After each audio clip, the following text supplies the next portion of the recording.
On BBC Two now, it's 1957 and a week to remember.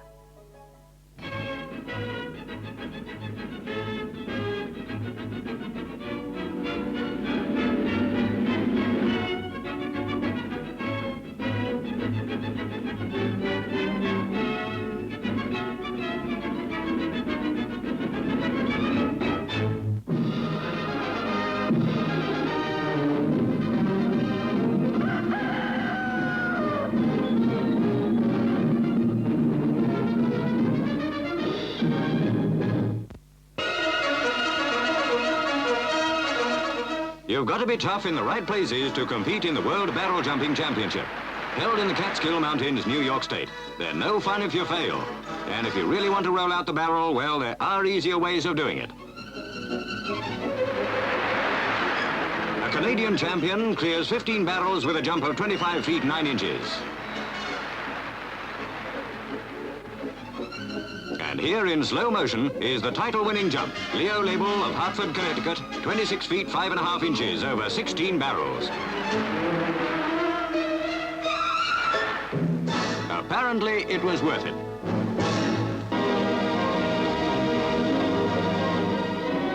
Back from the dead comes driver Tommy Lee of the Royal Army Service Corps.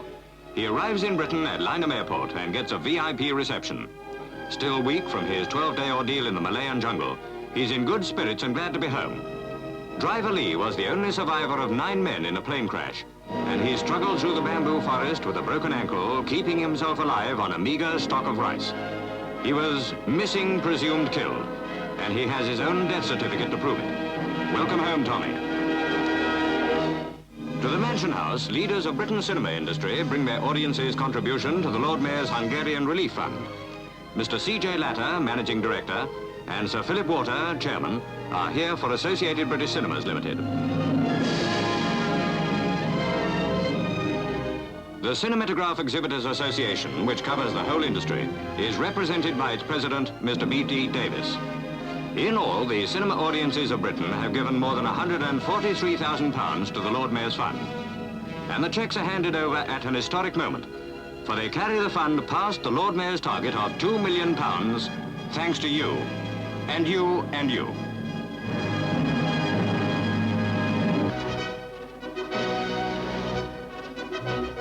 American lightweight novices battle it out in the Golden Gloves contest at Long Island, and what these amateurs lack in skill, they certainly make up for in spirit. Here's Lynn Watson trying to knock Art Jones through the ropes. Watson has the right idea, but he slips up on it somewhere. He's up again, he's going in again, and Jones is down again. Watson wins on a technical knockout.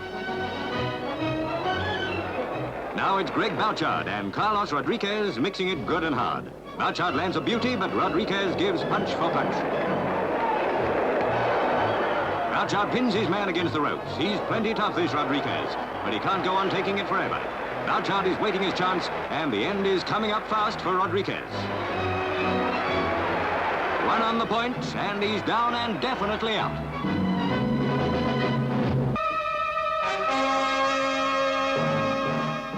Floods in the Mississippi Valley are a centuries-old problem that U.S. Army engineers are trying to solve by the novel method of lining Old Man River's bed with a blanket of concrete. The sections are prefabricated, and they're linked together to make a huge, flexible mattress which can be laid down from a specially designed craft wherever the banks are soft or the channel is liable to shift.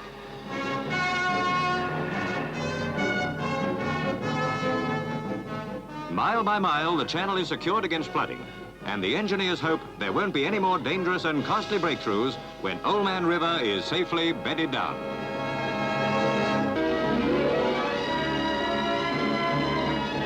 At the Pavilion, Bath, Hungarian refugees from nearby Thorny Pits camp put on a variety show in aid of British refugees evicted from Egypt by Nasser. This well-timed inspiration receives enthusiastic local support. The Mayor of Bath is present to honor the occasion. The refugees call their show Hungarian Rhapsody. They're nearly all amateurs, but they've worked very hard to make it a success, and it gets across in a big way.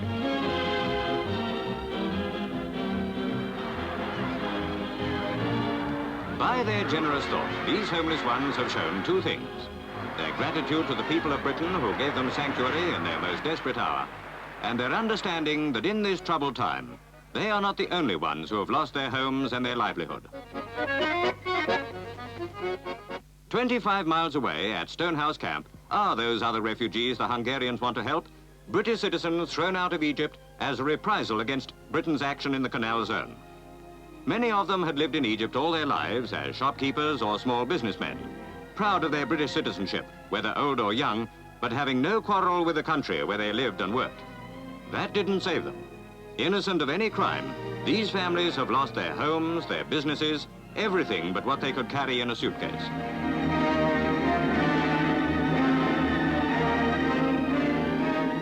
With the world full of refugees of many nationalities asking our help, we must not forget to do our best for these, our own.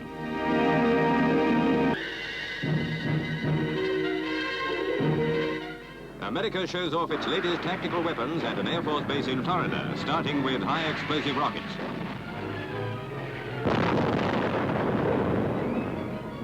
After the rocket fighters come the light bombers with their powerful napalm bombs, which can reduce a building to a flaming inferno in a split second. A second bomber wave comes hurtling in on the tail of the first, attacking its target at rooftop height.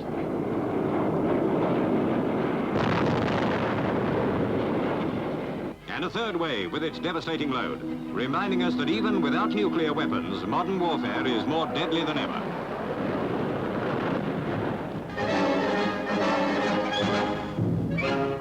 Russian animal tamer Irina Bogromova visits schoolchildren in the Latvian capital of Riga, and they introduce her to some of their pets.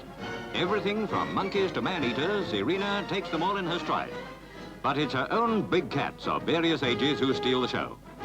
She invites her young friends to a circus performance where she demonstrates that lions are the friendliest creatures on earth if you only take the trouble to get to know them.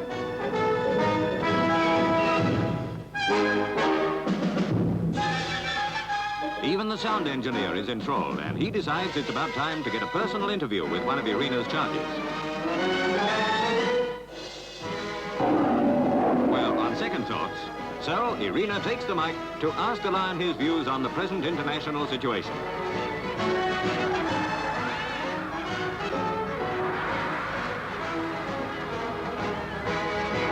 It may look risky, but thank you very much, he's staying inside. It's much safer. But he's well fed and no one can say the cage isn't big enough. You can see for yourself there's plenty of room to swing a cat. A Paris rally of former Premier Mendès France's Republican Front breaks up in disorder when tear gas and firebombs are hurled at the rostrum. Mendès France made good his escape in the nick of time. It started off as a by-election meeting, but it nearly ends in the destruction of the huge Palais des Sports. Nearly blinded by fumes, the ex-Premier's supporters try to stamp out the threatening flames. The audience back away from the choking clouds of tear gas. Rows of seats have been torn up and piled in the middle of the hall, some by opponents to break up the meeting, and some by supporters to prevent the fire spreading. In spite of the tear gas, groups of angry politicians carry on the battle, which rages backwards and forwards across the wrecked hall.